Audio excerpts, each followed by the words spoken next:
Ça va vous? Ah, le sac Ispac. Ça nous rappelle tous une époque. Le primaire ou le collège pour certains, le lycée pour d'autres, et voire même pour encore d'autres, les études supérieures. En fait, on a tous un souvenir Ispac. Le sac à dos Ispac, c'est l'équivalent de Nike pour les baskets, ou de Coca pour les sodas. C'est une référence en son genre. Mais comment l'entreprise Eastern Canvas Product USA Incorporation s'est imposée comme le leader de l'accessoire scolaire, c'est ce que nous allons voir aujourd'hui.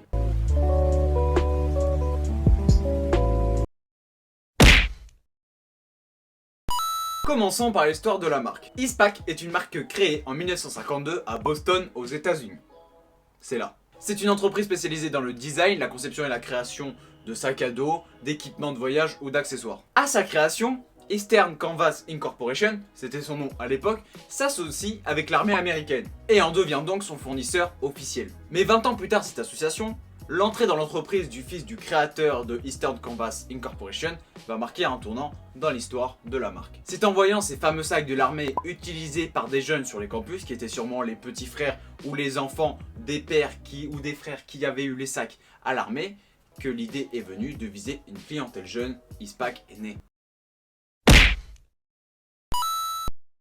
A son époque, Ispac innove en créant une gamme de sacs avec un choix de couleurs infini, avec soit des couleurs ou même avec des imprimés. Et un événement en particulier va faire monter la hype de ce fameux sac. Et cet événement, eh bien c'est ça. Steven Spielberg présente Retour vers le futur. Je suis comme toi. C'est vrai, je vois. A partir de ce moment-là, le sac devient donc un indispensable de lifestyle. Pour ce qui est de notre hexagone, Ispac est présent en France depuis la fin des années 80. D'un point de vue international, le rachat de l'entreprise par VF Corporation, entre autres propriétaires de The North Face, Vans ou bien Timberland, amplifiera la distribution de la marque. Ce sac paraît tout simplement banal.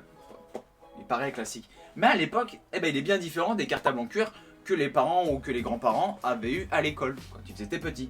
C'est déjà un début. Tout est pour lui. Il a deux poches, une grande et une petite. Il est facile à enfiler, mais il est facile à enfiler de base. Tu peux régler. On a l'impression que je fais un placement de produit pour Ispac, mais non, pas du tout. Juste. C'est pratique comme sac. Vous pouvez pas le nier. Mais même si le noir ou le vert kaki sont les couleurs les plus choisies et les plus communes, les choix de personnalisation sont multiples. Le sac est disponible avec de nombreux coloris, avec différentes matières, avec différents motifs, avec différents collages. Bref, chaque sac a ses particularités et peut permettre à un adolescent d'assumer sa personnalité grâce à ce sac. Et la matière fait que, par exemple, on puisse écrire dessus. On peut écrire dessus au stylo, on peut écrire dessus avec un blanco, on peut mettre des pins, on peut coller des trucs, peut-être pas coller mais on peut les coudre. Donc voilà, la customisation est possible à son... Moi par exemple il y a mon blaze là, Miri Blaze, des prénoms. Là par exemple en dessous c'est des trucs qui datent de 3ème. Donc la customisation, c'est le champ des possibles. On peut se lâcher sur son sac et c'est sûrement ça, en tout cas une des particularités qui justifie sa hype. Et le point qui ravit les parents, eh bien c'est le prix. Parce que même si le prix, ça coûte un peu cher de base, 40 € le sac, derrière ce prix assez important, se cache une garantie à vie. En tout cas 30 ans en France. Je ne vais pas parler des conditions où par exemple quand il y a tel truc c'est remboursable et la garantie marche, et quand il y a quel petit truc ça marche pas. Ça c'est tout un autre sujet, voilà, ça c'est le truc des services après-vente. Mais voilà, en tout cas il existe une garantie. Avec quelques plus ou moins grandes complications, mais il existe une garantie quand même. Petit bonus pour finir cette vidéo. Est-ce que tu savais que Ispac avait été, et de temps en temps, présent à la Fashion Week? Ah ah! Tu le savais pas ça, hein? Ah tu m'étonnes. Tu m'étonnes, il y a que moi qui le sais. Et ben maintenant tu le sais. Mais la marque a fait quelques collabs par exemple. Elle en a fait avec la marque Raf Simons, avec la marque encore avec Kenzo. Je pose ça là, fais-en ce que tu veux.